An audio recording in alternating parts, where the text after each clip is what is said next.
Well, hello there, and welcome back. My name is Stephanie Safarian, and you're listening to episode 576 of Sustainable Minimalists. This is a listener-supported show about intentional and eco-friendly minimalist living.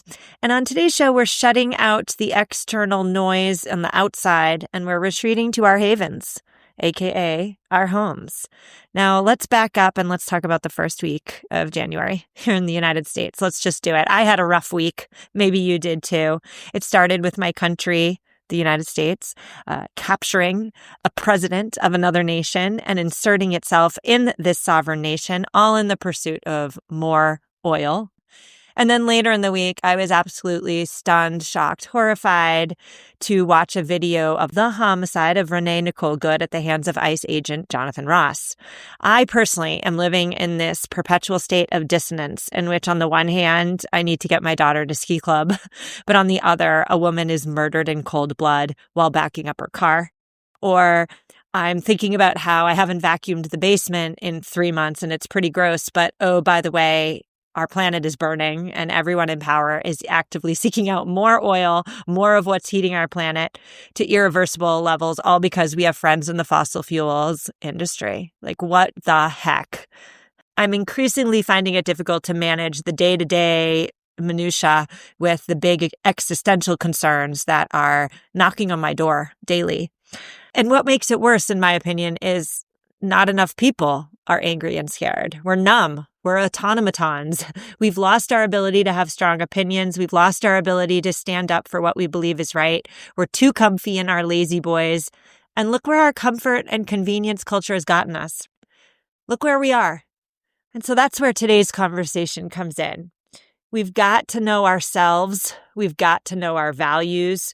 We've got to stop trying to be like everybody else. We need to step into our uniqueness. We've got to turn off the noise sometimes. We've got to tune out the hateful rhetoric sometimes. And now more than ever, I believe we need to treat our homes like the havens that they are so that they can shield us and our children from the scariness that's omnipresent in the outside world. So my guest today is Don Sutajit.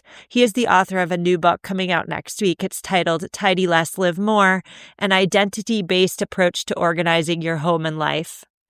And I recorded this interview in the last weeks of 2025. But listening back to it in the first week of January 2026, I am treating it differently, let's say. Today, we're not necessarily talking about decluttering your home so it looks like a carbon copy of all the homes you see in home decor magazines. We're not talking about that. We're talking about setting up your home to be that haven. We're talking about creating a backdrop for your life that's nurturing and restorative and enables you to be the best version of yourself as you seek to uncover who you truly are. Because I think that's step number one in addressing the scariness outside of our four walls. It's retreating when we need to, but stepping out into the world bold and strong, also when we're called to do so. Don, thanks for coming on the show. How are you? I'm good, Stephanie. Thanks for having me. I'm very excited about today's call.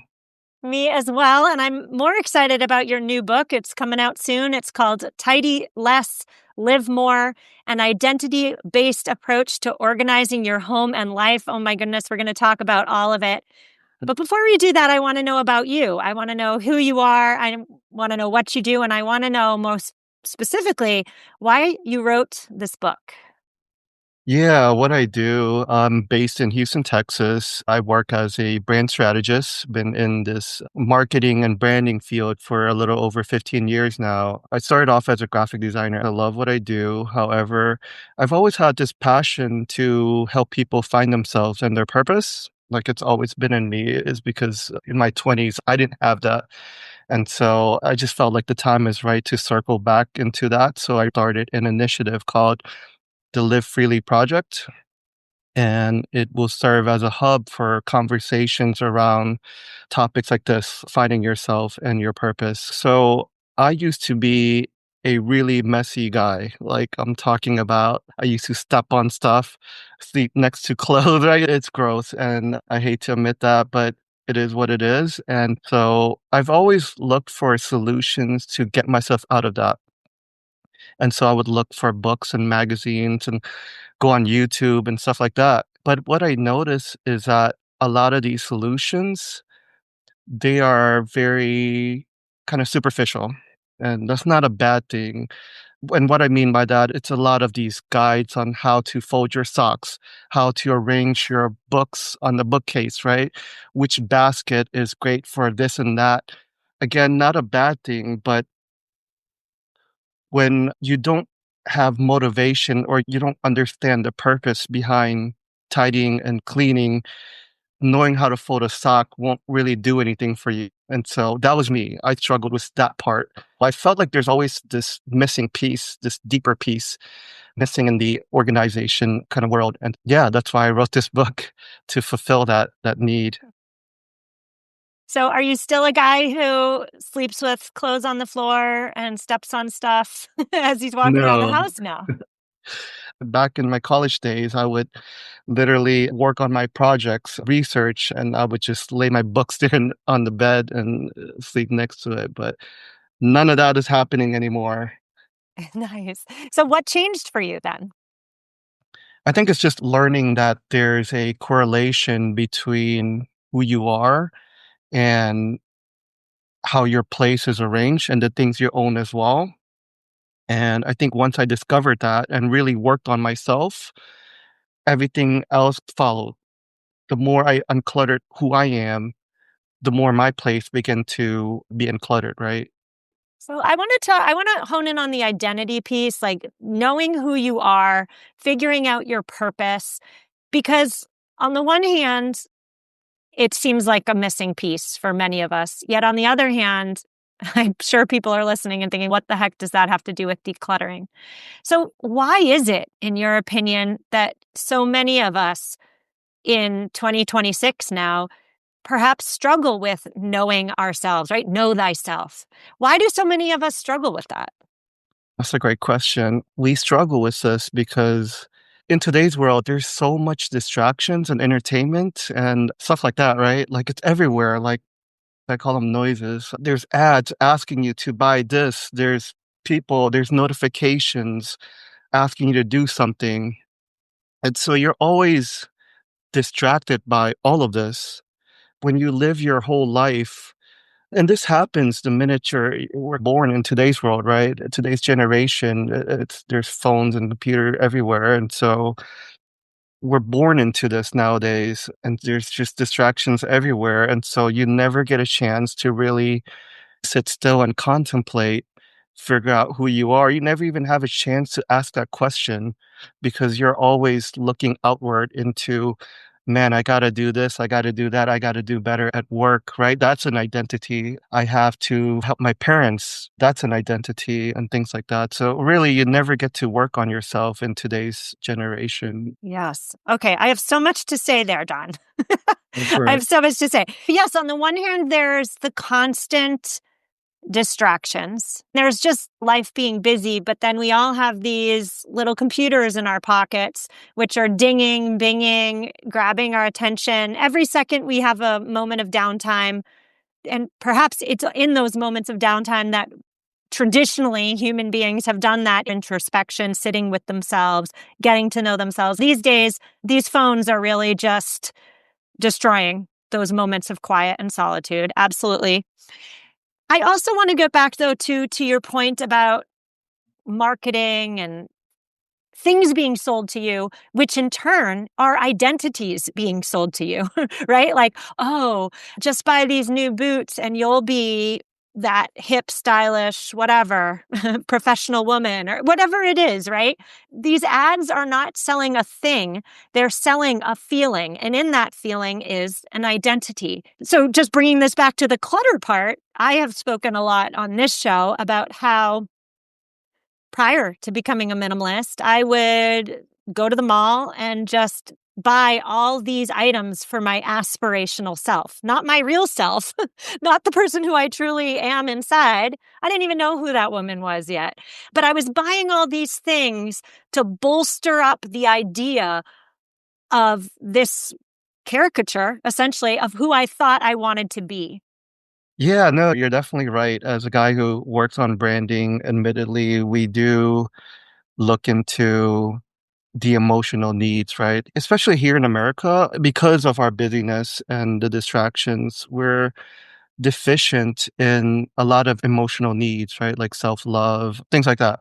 As a brand guy, we tap into that, which sucks. It sounds evil, but it is what it is. We're all trying to make a living. But yeah, we definitely tap into that. And I think you're 100% right. We try to fulfill those needs. Like a Nike shoe is so much more than the product itself. Like you're really buying into this idea that you could be great, right? Like that's their model, greatness. Apple used to be think differently. You're not just buying into a product, you're buying into this idea. So yeah, I agree with you 100%. So I think you nailed it actually. It's what's happening in today's world. We're buying into that deeper substance, the emotional needs. You called out the tension there yourself. So I'm going to pick at it. I mean, you said you're a brand guy and you said that you are selling emotions. How do you balance that tension yourself? On the one hand, your 9 to 5, I'm assuming, is in branding. But on the other hand, your passion is helping people nail down their identities and purposes, and nailing down their own personal identities and purposes isn't going to be found in the branding of stuff. So how do you balance those two seemingly conflicting jobs, ideals, passions? Yeah, I think for me, for now, it's about working for the folks that I believe in. Right now, I work for a supplement company, and I do believe in what we're doing. We're really helping people with their deficiencies, right? Trying to help their life get better, trying to help them become more healthy. So I think in one hand, it's really trying to be mindful of who I work with. And so on the other hand, just speaking candidly, on one hand, a lot of us just have to do the job, right? Like I'm sure a lot of marketers and brand folks, we don't want to do branding and stuff like that, but we have to get paid. And so right now I'm doing that for the time being, and hopefully I can transition into really helping people find themselves. That's just where I'm at the moment. Yeah. Do you believe that marketing and brand folks have a responsibility to not exploit human emotions as they seek to sell products? I think, yeah, for me personally, with great power come great responsibility. Branding is really great tool and it could be used for greatness, right? But yeah, when you're selling things that you don't believe, I think you should really look into that. That's what my personal belief. But I know some folks are doing it. We have to make a living. And so, yeah, there's that aspect as well. Yeah, I mean, certainly people have to make a living. But the problem here is the exploitation of human psychology to sell stuff. And then the stuff is not only contributing to the problem that your new book, Tidy Less, Live More, seeks to solve, which of course is the clutter problem. Buying the stuff that has been sold by exploiting human psychology is creating the clutter, right? But also in the confines of this show, all this stuff that we're buying because our emotions are being manipulated, it's causing the climate crisis. So I'm going to just leave that there and maybe we'll circle back to it. But I also want to talk about our cultural preponderance for busyness. We're all very busy. We're over busy. Some of us are working 2 to 3 jobs to, like you said, pay the bills. And I do believe that number one, busyness is a capitalist construct. So I believe that the forces that be benefit when you and me and everybody else are over busy. Perhaps part of the reason is because we don't have time to sit and be quiet and look inside and figure out who we are, determine our purpose, determine, what our mark on the world is going to be. And we're busy. We just don't have that time to do any of that. So we become cogs in the wheel buying the stuff that has been marketed to us. Do you have anything to say on the busyness piece? Yeah, I guess I can also circle back to, as you were talking, you helped me I can circle back to what we were talking about earlier. I think, like you said, this busyness and also the selling and the buying kind of world, consumerism world, is a byproduct of China. I think I was listening to one of your previous interviews. I think I forgot her name. She's a marketing person as well. She had a great explanation about like our economy. We need all of this to keep functioning, right? Like you said, it's a capitalist thing. And I actually have a chapter in my book about this as well. I was referencing this older book called The Affluent Society, written by John Kenneth Galbraith. And he observed that our economy, for it to function, we need to continually get people to buy things. And so in my book, I talked about, it sucks, but that's just the way the world is. And so one of the things you can do is really focus on yourself, give yourself self love. We're not going to change this thing overnight, but what we can control, what we can do is just find ways to focus on ourselves, give ourselves that self love, self care, all that good stuff. And that can serve as a guard against this capitalist world. That's our best hope. Nobody does selling better than Shopify. Shopify is the home of the #1 checkout on the planet. And the not-so-secret, with Shop Pay that boosts conversions up to 50%, meaning way less carts go abandoned and way more sales going through. So if you're into growing your business, your commerce platform better be ready to sell wherever your customers are scrolling or strolling. On the web, in your store, in their feed, and everywhere in between. Businesses that sell more sell on Shopify. Upgrade your business and get the same checkout that Skims uses. Sign up for your $1 per month trial period for 3 months at shopify.com/Westwood1, all lowercase. Go to shopify.com/Westwood1 to upgrade your selling today. Shopify.com/Westwood1. So, in a world that's filled with distractions, filled with busyness, filled with marketing, how can we find the time to practice the self-care that you just mentioned? I think you just have to be intentional about it. Start saying no to things that doesn't fit you, right? Of course, you're not going to know yourself right away, but if you start a little bit, just start to examine who you are and who you're not, even just a little bit, that begins to help, right? I think what I'm trying to get at is you can begin to craft time little by little, right? Until it compounds. And what my book is about is it's really getting to the point where you really set up your home to be a protection against the world. Like you can really intentionally set up your home to remind you of who you are, to activate you to do more of what you love, things that align with your soul. I think that's a start. And then you go from there, let it continue to compound. I like that idea. I like the analogy of inside world, your home, your safe space, and the outside world, full of distractions, full of temptations to perhaps knock you off your track, let's say. I'm just coming up with that off the top of my head. But I like the idea of setting up your home in a way that, number one, minimizes those outside distractions and temptations. And number two, is a nourishing place for you to get to know thyself, for you to explore your passions and hobbies, for you to feel at home, of course, but also safe and free, to use your words, live freely. So how do we do it? How do we set our homes up to be that place, that haven?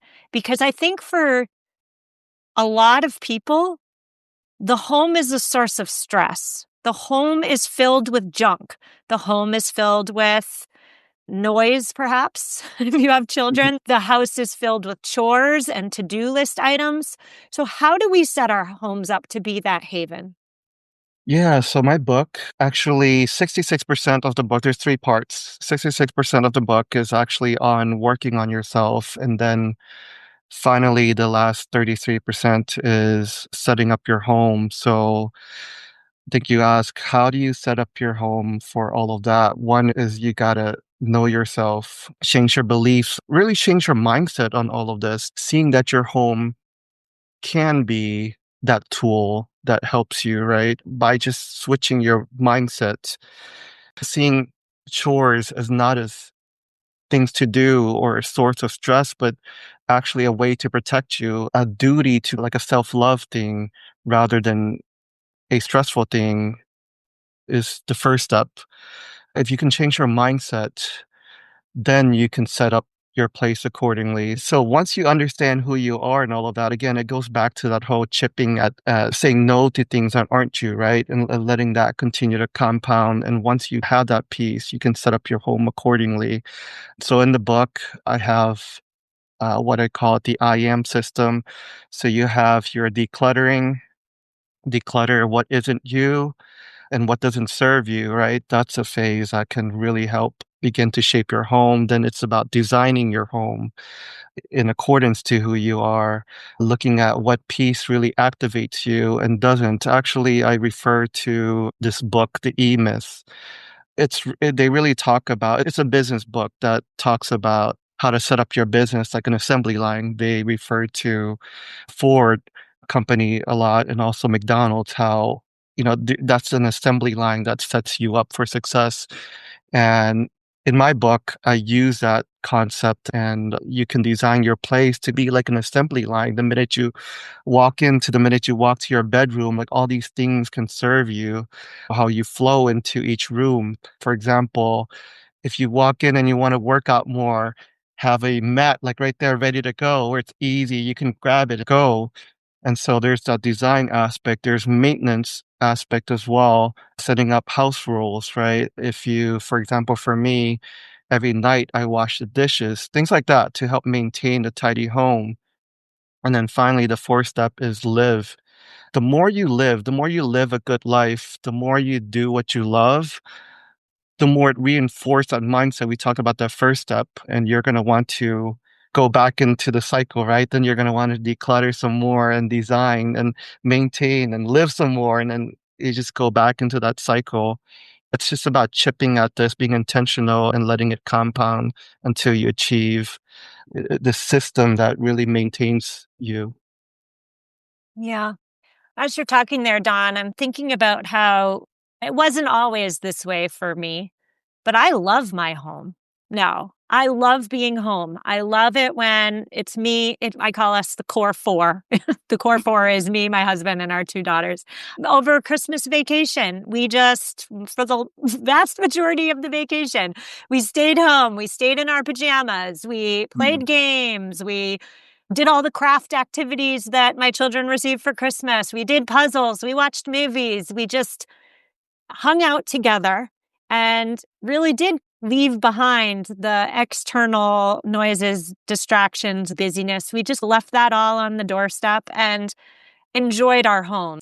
And so I want to come back to a piece that you keep bringing up, which is that first you know yourself, you get to know yourself, and then you set up your home around your identity, I think is what you're saying. I'm Mhm. wondering if it can also be happening simultaneously. Like, I wonder if you can learn to love your home, learn to love being there. For the majority of us, we spend the majority of our times in our home. So learn to love it. And then once it starts to feel like that haven, once it starts to feel like a place where it's not stress inducing, it's relaxation inducing, then there opens up some space in all of us to do that inner work, right? To sit with ourselves, to get to know ourselves. So I'm wondering if it's less about first we do this and then we do that, but maybe they can happen simultaneously. Yeah, they play off each other, right? There's no such role as which one comes first, the external or the internal. They do happen simultaneously. For me, it actually took about 5 years or so of this until I really began to really enjoy my place and enjoy myself and really found myself. And yeah, like it's not necessarily one or the other, but I do believe you have to be intentional about finding yourself first. That pause kind of really start things, or else you'll be stuck in this external world forever. But yeah, it's not a instant thing. Finding yourself is process, right? Like it's probably a lifetime process. I did find a system that worked for me. I do love my home. However, as I continue to evolve, like I just added authorship to my identity and I'm going back and rearranging some things here and there. And yeah, this is a ongoing process. You're making me think about Maslow hierarchy of needs. A lot of folks think that you have to go up the ladder, right? You find your safety and then you move up to social needs and so forth. However, in his book, he actually talks about how it's not really that linear. You can jump to the self-actualization even if you're still at the latter part of the pyramid. So you can jump around. There's no such linear process. So you are right about that. I'm just thinking too, when I first started this podcast, my daughters were young and they were slobs. They're still slobs, but they're older and they can pick up after themselves better now. And as a result of them just being older, me being just less, so stressed out about mess, I can live with a bit more mess now. It's part of our family identity. Like, yeah, we're always going to have a half-done puzzle on the table, and that's okay because the purpose is not, for me at least, the purpose is not a pristine crate and barrel catalog house. That's not the goal. And it might be the goal for somebody. And if so, I say go for it. If your identity is saying you thrive in a crate and barrel catalog looking home, then go for it. But for me, that's not it. I want a home that functions and that supports our family life. And a little mess doesn't get in the way of that. In fact, a little mess, a little half-done project here, a little half-done painting thing there, that actually facilitates family cohesion and family togetherness. So to that point too, I would say to people listening who have a cluttered home and they feel the need to clean it up, I'd first ask yourself, wait a minute, do you need to clean up because the clutter is impeding upon your life, your days, your stress levels? Is the clutter preventing you from seeing your home as that haven that we've been talking about? If so, then by all means, clean it up, declutter, organize, get the systems. But for others who are saying to themselves, they're listening to us, Dawn, and they're saying, the clutter, yeah, my house is cluttered, but it doesn't bother me. Then according to the confines of our conversation about getting to know ourselves, if the clutter's not bothering you, then leave it be. Your home is there for you. What do you say to that? Yeah, in the chapter about design, I really spoke about that, how in today's world, when we correlate the word design and our home, we tend to think this Pinterest looking kind of home. It's all about aesthetic. And so I really corrected that in that chapter. Design is not about, it can be, like you said, it can be about aesthetic, but it's not. Design isn't aesthetic first. It is function first, and then form follows, aesthetic can follow. But I agree with you 100%. This whole book is really about what serves you, what helps you function. And so if it's leaving things out here and there, then like for me, for example, like I'm trying to work out more, right? Like new year, new you. And so I leave out some dumbbells and my little yoga mat, trying to do sit-ups and stuff like that. And so it is left out where you can see it. It's not tucked into the closet or something, but that works for me. And so we just think that aesthetic is the number one goal when really function is the number one goal. And yeah, I really talked about that in one of my chapters. Oh, I love that. We're sold the idea of aesthetics, especially in the home decor section of whatever store, right? We're sold aesthetics and aesthetics change, but the goal is function. And I would even take that a step further and say the goal is feel. Like, how does the home feel to you? So that brings me to my most important question, Dawn. For listeners who are hearing us talk today and are saying to themselves, wait a minute, my home doesn't feel like a haven. It doesn't function even like a home should. It's not doing what a home should, which in my opinion would be minimizing outside distractions, minimizing stress, creating a peaceful baseline for which we can each in our respective homes flourish. For listeners who are thinking to themselves, my home doesn't do any of that, where do they start? What's step 1 and 2? Yeah, again, I keep going back to the idea of being intentional. It's just finding that time little by little and letting it compound. So it's just finding that time, making that time, whether it's like, I don't know, like a Saturday morning, even an hour will do a lot if it's compound. So it's finding that time to question, like, man, what am I really doing here? Really get that awareness going. And so once that really gets going, then I really believe the action follows. Once you understand what you want, who you are, or at least who you don't want to be, right? You can start there. I think that starts everything. But if you can find the time to sit still, that starts everything. Yes. And of course, knowing thyself, the benefits go far beyond a cluttered home, right? Like the Mhm. benefits will multiply in all facets of one's life. I feel personally we need a lot more people being their true, messy, authentic selves and less marketing made automatons. So I thank you for that inspiration. I wish you a wonderful new year and thanks for your time. Yeah, you as well. And thank you for having me on this show. Listeners, that's a wrap. My friends, show notes are at MamaMinimalist.com/576. Oh my gosh. Yes, I said that so weird. 576. I'm interested in the routines, the habits that you have that make your home feel less like a source of stress and more like the haven that Dawn and I talked about today. So if you have any tips, thoughts, please email them or message me on social media. Both are in the show notes.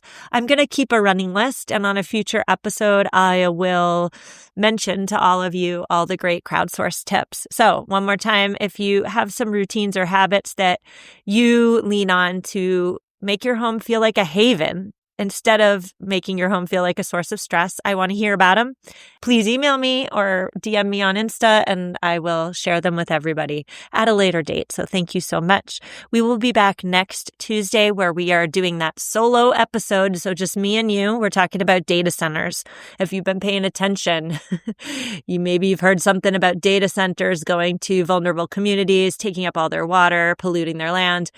What's up with data centers? What is AI doing to our environment? That's what we're discussing next week. I will see you then. As always, reach out if you need me. Please, my happiest moments are talking to real people, all of you. So reach out if you need me. I'll see you next week and take care.